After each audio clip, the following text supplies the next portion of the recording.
Hi everyone, நாம் என்ன வீடியோவை பார்க்க போகிறோம்? 40 நாட்களில் 40 தேவாலயங்கள். டே 3. லூர்து அன்னை தேவாலயம், திருச்சிராப்பள்ளி. லூர்து அன்னை தேவாலயம் இந்தியாவின் தமிழ்நாடு மாநிலத்தில் உள்ள திருச்சிராப்பள்ளி நகரில் அமைந்துள்ளது. கத்தோலிக்க வடிவமைப்பில் கட்டப்பட்ட இந்த தேவாலயம் லூர்து அன்னைக்கு அர்ப்பணிக்கப்பட்டுள்ளது.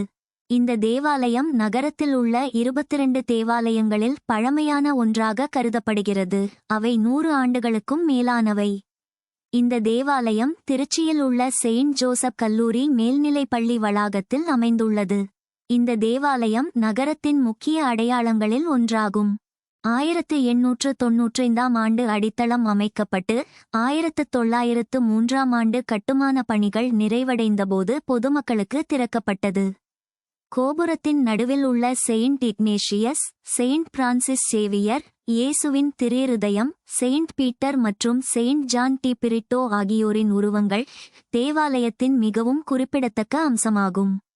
புதுப்பிக்கப்பட்ட தேவாலயம் பிப்ரவரி 10, 1998 அன்று அர்ப்பணிக்கப்பட்டது.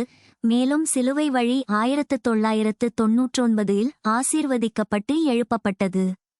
இந்த தேவாலயம் பூர்வீக பொருட்கள் மற்றும் கைவினைஞர்களால் முழுமையாக கட்டப்பட்ட கோதிபாணி தேவாலயத்தின் ஒரு வழக்கு ஆய்வை முன்வைக்கிறது. தேவதைகளின் அன்னை தேவாலயம் என்பது மணிநேர பிரார்த்தனை மற்றும் தினசரி சேவைகளை கொண்ட ஒரு செயல்படும் தேவாலயமாகும். மேலும் இது ரோமன் கத்தோலிக்க கிறிஸ்தவ பிரிவை பின்பற்றுகிறது.